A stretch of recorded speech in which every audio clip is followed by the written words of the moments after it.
Hello, Tenna Crew, and welcome to the Ultimate Soul Level 1 guide to doing the Pilgrims of Dark side quest and all of the areas that go along with that. So to start things off, if you enjoy what you witnessed today, don't forget to hit that subscribe button on the YouTube, and also maybe check out my Twitch channel, twitch.com/Billy_the_Skwid, nightly at 10 p.m. We do challenge runs of all sorts on that channel. But now that that's out of the way, let's get into the meat and potatoes of the video, which is how are you expected to do the Pilgrims of the Dark quest at Soul Level 1? Well, honestly, it's quite simple up until the boss. So let's get into it. First off, all you will need is a short bow and some poison arrows. The short bow is easy enough to acquire. I think the game gives you one right off the gate.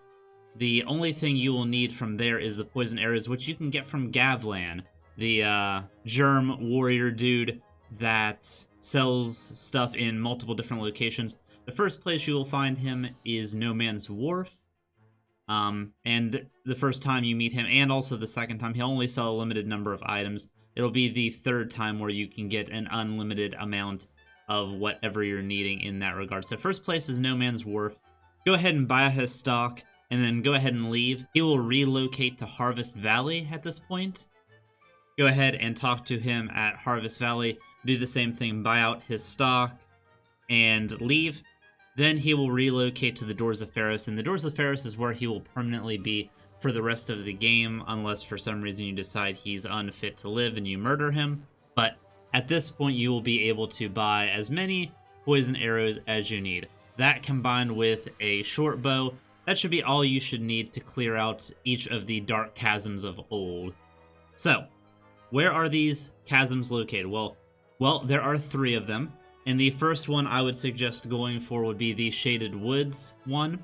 It is the easiest walk up to get to. To get into each of these dark chasms of old, you'll need to give the old man an effigy. If you happen to go in and fail at any of these, another effigy will be required every time to open these portals. So that being said, do these quests whenever you feel like you have enough effigies to be able to get the job done confidently. I recommend maybe waiting until you start the DLCs, as you'll probably have enough effigies at that time to do so. It's also, on a Soul Level 1 run, going to be a little bit more difficult, because with rings being so valuable and stuff, you might not want to keep the Ring of Binding on all the time, just because you don't want to burn effigies. It's kind of a give and take in that regard. But give the old man an effigy, go into the Dark Chasm, and we'll do the Shaded Woods one first. So the thing about each of these Dark Chasms of old is, guess what? They're fucking dark.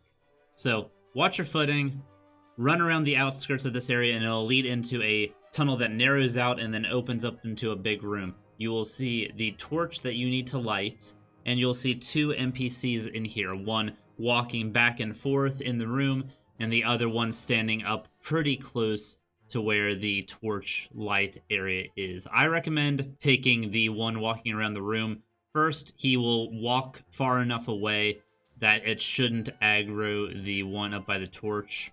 And all it takes for most of these spirits that you're going to have to kill, by the way, with each of the Dark Chasms of old, to actually clear them, you have to light the torch and kill all of the enemies within the Dark Chasms before it'll let you drop out and exit free of charge. So it should only take about 4 poison arrows each time to start the poison ticking, and you might need to do this 2, maybe 3 times on some of the higher health targets in the dungeons. I recommend having a side grouping of a different type of arrow, whether it be fire arrows, regular arrows, bleed arrows, something else on your secondary arrow slot, just so that whenever they're approaching you, you can keep periodically throwing out arrows, and it will stagger them as they approach you. Wait until the ticks stop, hit them with another volley of poison arrows, watch the ticks go again. Like I said, 2 to 3 volleys of these should be enough to clean out any of these phantoms. If you're not wanting to take the low and slow approach, you can also use the poison arrows, get the poison ticks going. It'll bring them to about half health, and it'll cause them to approach you, obviously. And for this dungeon in particular, that narrow opening where you shot them from, you can actually funnel them in through there and their lock-on doesn't quite pick you up, so it should be easy enough to round a corner quickly, get a few attacks in, back off, wash, rinse, repeat, if you're wanting to expedite the process a little bit. It is not the safest option, but it is the quickest. And I say with this dungeon, at the very least, it is fairly safe. Once the first spirit is taken care of, go ahead and do the exact same thing with the second spirit, doing either method of continually poisoning them until they die, or poison them once, make them come towards you, and then choke them in that narrow tunnel with rapier attacks. Once you take out these two phantoms, there will be a ghost spirit thing. I don't know what these guys are called, but there's one in every one of these dark chasms of old. He'll be off to the far right. He might be a little hard to see because they are translucent, but if you get a full volley of poison arrows onto him, he will die in one set of poison ticks. You can feel free to aim on him and spam arrows. He will probably get a hit in on you. None of his attacks will do enough damage to kill you in one shot outright, even if you don't have the Ring of Binding on. So don't worry about getting too damaged from that or dying. Just keep throwing the arrows, and he will eventually die. Once the poison ticks start, back away and wait for him to die and the souls to come to you. I also recommend not lighting the torches until you clear out all of the phantoms in the area. I did not test this myself, but I was under the impression that if you don't clear the dungeons before lighting the torch, and you light the torch and then end up dying later, you would have to go in and relight again. This could just be me being superstitious and overly cautious, but it worked out for me, so it's what I am going to recommend, and I'm too lazy to go fact check this. So moving past the torch area near where the translucent phantom was at, there's going to be an elevator. You drop down. There's going to be one more phantom down there. My recommendation, again, volley of poison arrows until the ticks start, and in this time, just take the elevator back up, wait until you stop seeing the poison tick health bar, go back down, hit him with another volley, go back up. This one should be the one to kill him. If it doesn't, go back down, hit him with a few more arrows, and then you can return up, light the torch, and exit the dungeon. That should be it for the Shaded Woods section. You'll want to get familiar with this one, by the way, because this will be the one that I recommend you do for your DarkLurker fight attempts. It has no run-up whatsoever, at least not a challenging run-up, and the dungeon itself seems to be the easier of the dungeons to get through consistently and safely. Because yes, to fight the DarkLurker, you will need to clear out the chasm before the fog gate will open up and allow you to drop into the fight. The next one we will do will be the Dranglaic Castle Dark Chasm. There is actually no run-up to this one, but the dungeon itself is probably the most inconsistent as far as getting through it goes, just because of the way the dungeon itself is laid out. There's a lot of holes that you can fall into, so you kind of got to finesse this one a little bit better, and that is why I don't recommend it as the one that you clear out for DarkLurker attempts. So, once you load in, you will be in the middle of a wide room that has like a maze of rock walkways with a bunch of holes in between them. Be very careful walking through this. You can easily fall. So maze your way through, and then it'll bring you to another kind of constricted bridge area looking into a wide open room, and you will at least see a Havel phantom off to your left. Do not walk too far forward in this area, because there is an unseen phantom over to your right that you can very easily aggro if you walk out too far. So just get the Havel phantom just in range, shoot him with enough arrows to poison him, and then return to the precarious area that you were at. You may want to test this out a few times before you actually drag him in here, but there is a place near, like, from the spot that you spawn in, directly in front of you, there is a, like, upraised platform. You can actually use that to jump across to the spawn-in area. The Havel Phantom won't jump this spot, obviously, and if he's actually in an attack animation, you might be able to get a cheese and have him fall off as you jump across. Very risky, I wouldn't recommend it. But if you jump across that, it'll cause him to route around, and this is a place where you can either reapply poison if the poison stacks have already fallen off, or just kind of stagger him out with arrows making it a lot slower of a trek for him until the poison ticks do their job. I would not recommend going toe-to-toe with this one at all, as he will one-shot you with his weapon if he gets close enough.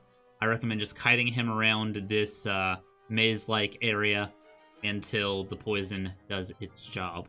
The next target you should go for would be the phantom that's off to your right. It is kind of catty-cornered, so straight ahead there will be a hole. If you go far enough right on the path, you will see him in the left section of that hole. There's also a translucent spirit over to the far left, down the far corridor where the Havel phantom was at. You shouldn't aggro that one. The distance shouldn't be there for him to aggro onto you, so you should be able to deal exclusively with the Alva phantom that's hiding in that kind of walkway.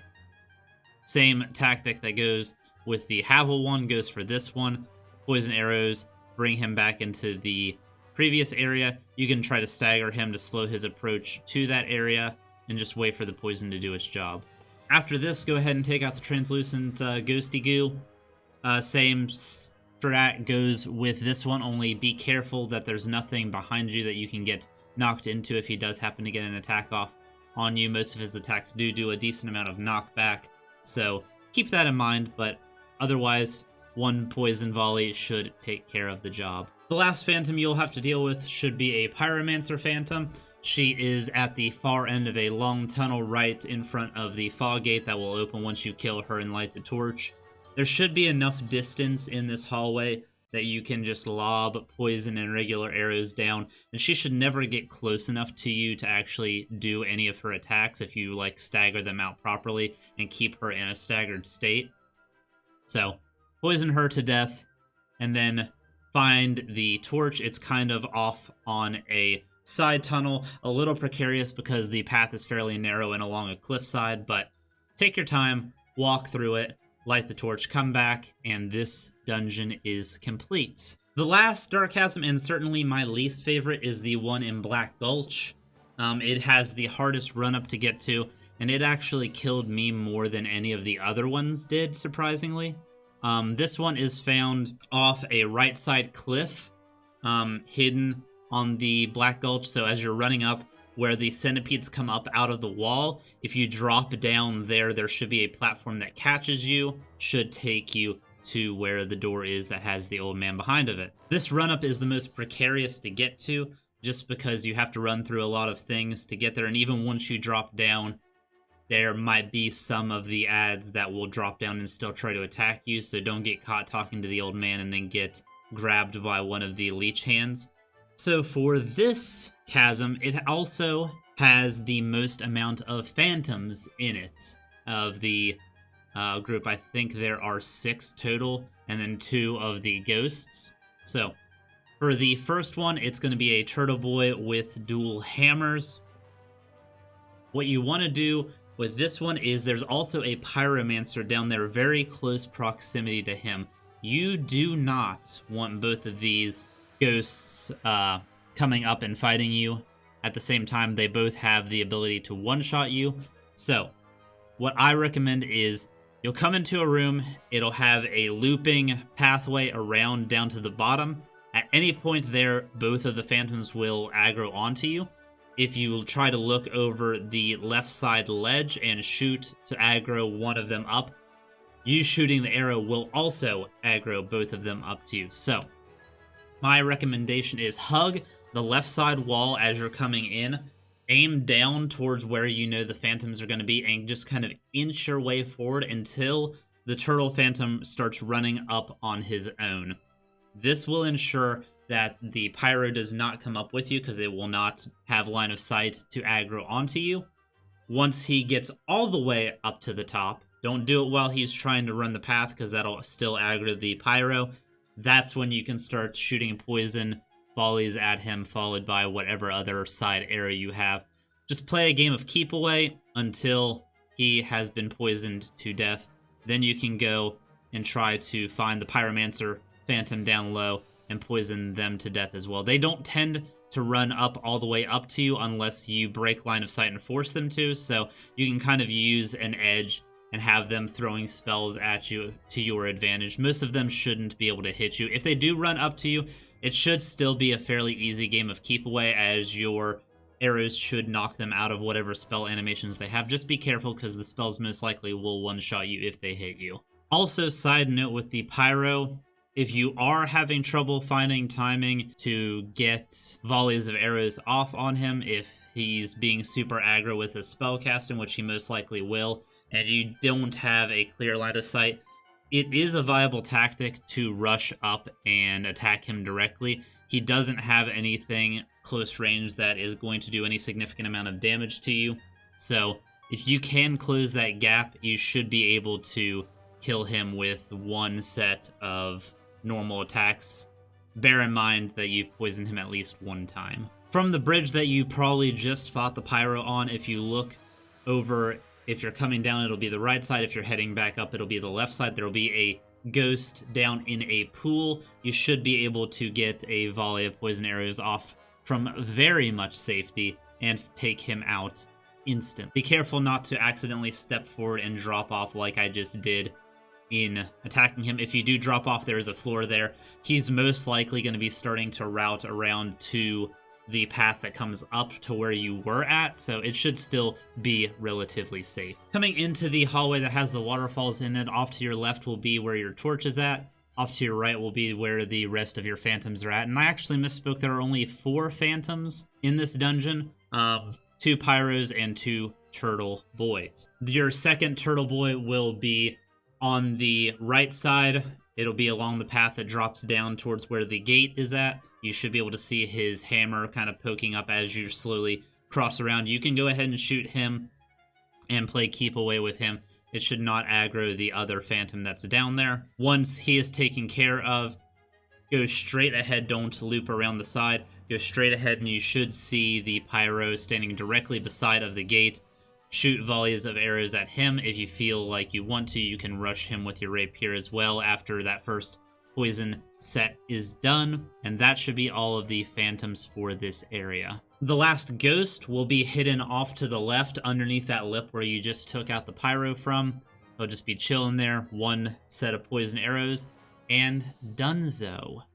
Then go back, light the torch, and you should be able to exit from here. Keep in mind, since this is the last of the Dark Chasms that we needed to do, this will take you directly into the DarkLurker boss fight. If you're not ready to fight the DarkLurker at this time, and you need to prepare a little bit better, if you were in dungeon mode and didn't have your boss kill set up ready, you can go ahead and homeward bone out after you have dropped into the DarkLurker area.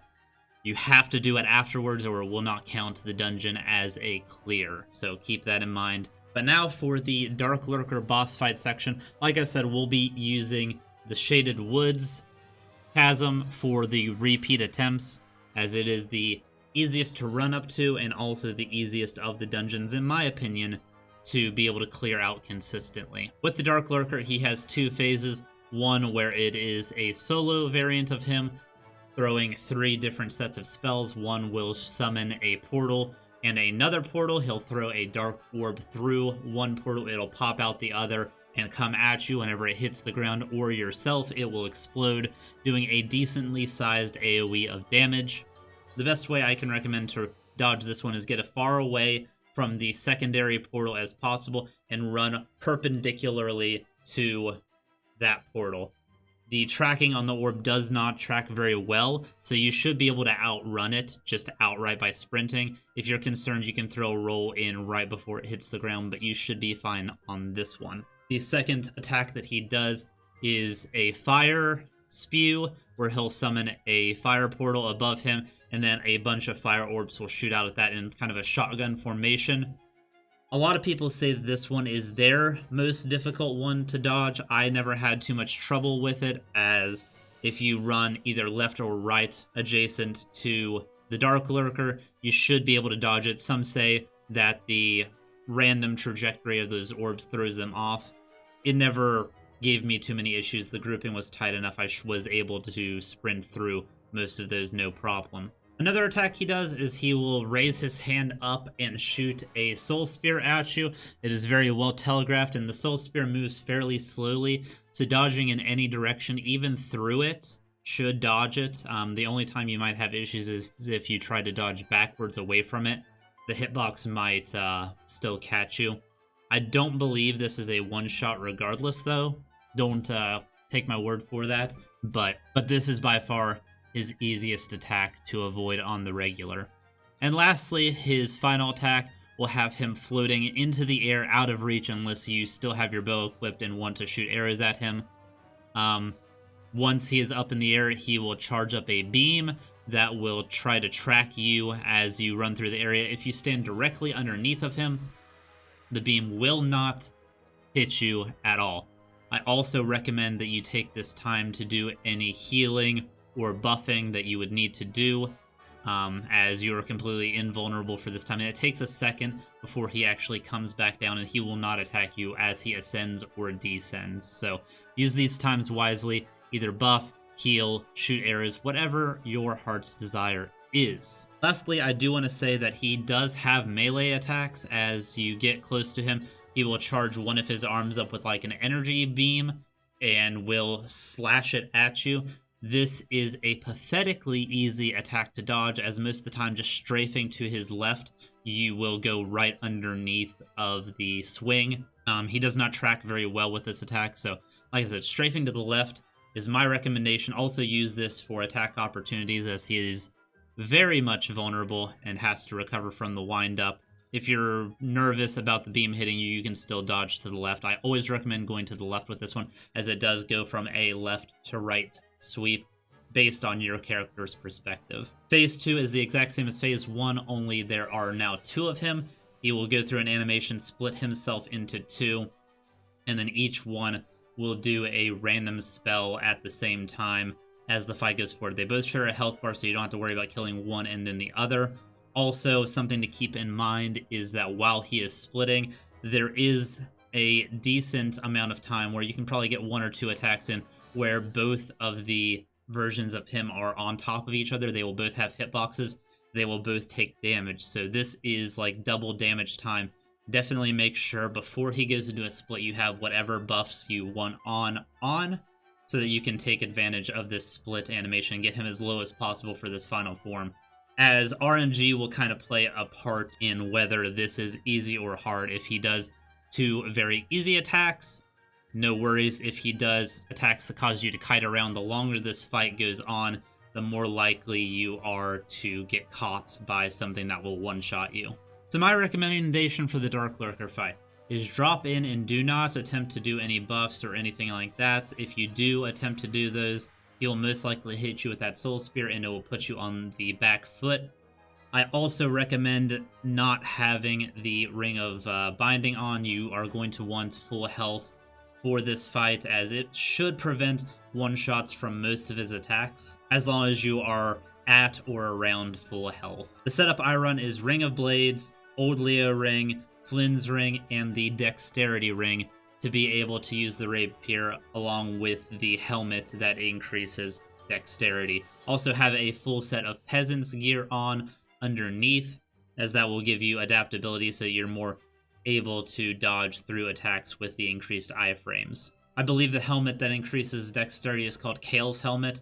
You can get it from killing Cartographer Kale or completing Cartographer Kale's quest line. So as you drop in, instantly run at him. He will most likely use his Soul Spear attack, dodge through that, and then get as close to him as possible. This increases the likelihood that he will do the super easy to dodge melee attacks, strafe to the right, and attack him as he is recovering. If at any time he does one of the other spells, dodge them accordingly. And if he happens to go up into the air at any point during this fight, I recommend using this as the time to use your buffs. You should be able to get both a resin onto your weapon. I recommend lightning resin, and also a bright bug if you have bright bugs available. These will increase both your defense and your attack, making it so that you are even more likely to survive at least one hit from any of his attacks. He stays up in the air through the beam animation long enough. Both of these buffs should easily be able to be applied, and by the time he comes back down, he will be vulnerable for more attacks, so take advantage of that. He usually splits in half around the 50% mark, so if you can time him doing a spell around that time, you might be able to get his health a little bit lower before he actually does the split. Just make sure you have enough stamina to counter attack during his split so you can get that bonus damage in while he's splitting. It is very, very important to making the last phase as quick and painless as possible. Depending on how much damage you did in phase 1 and during the split, you should be able to focus on one of these phantoms. If you can get them in melee range so that they're doing their melee attacks, that is ideal. Just make sure you know what the other one has done. Most of the time, one will be more of a melee aggressor, the other will go and teleport somewhere else and start casting spells. If he teleports away, that's excellent because he will not be attacking you during that time, and you can put sole focus onto the single phantom. Depending on how low he's gotten, you should be able to rush this one down. If not, periodically check to see what the other lurker is doing. If he is doing a spell, be sure to counter that properly. If at any point he does the laser beam, jump off of the lurker that you are on and run underneath of that. It is very, very hard to manage one lurker in melee while also trying to dodge the beam. And also when the second one drops down, he will be vulnerable for attack, just as long as the other lurker is not charging up a spell, making that attack unsafe. Hopefully this guide helped you. Thank you all very much. Like I said in the beginning, if you enjoyed what you saw, feel free to sub to the channel. Also check out my streams nightly at 10 to 10:30 p.m. Eastern on Twitch under the same name. Thank you very much, guys. Take care, be safe, and much love.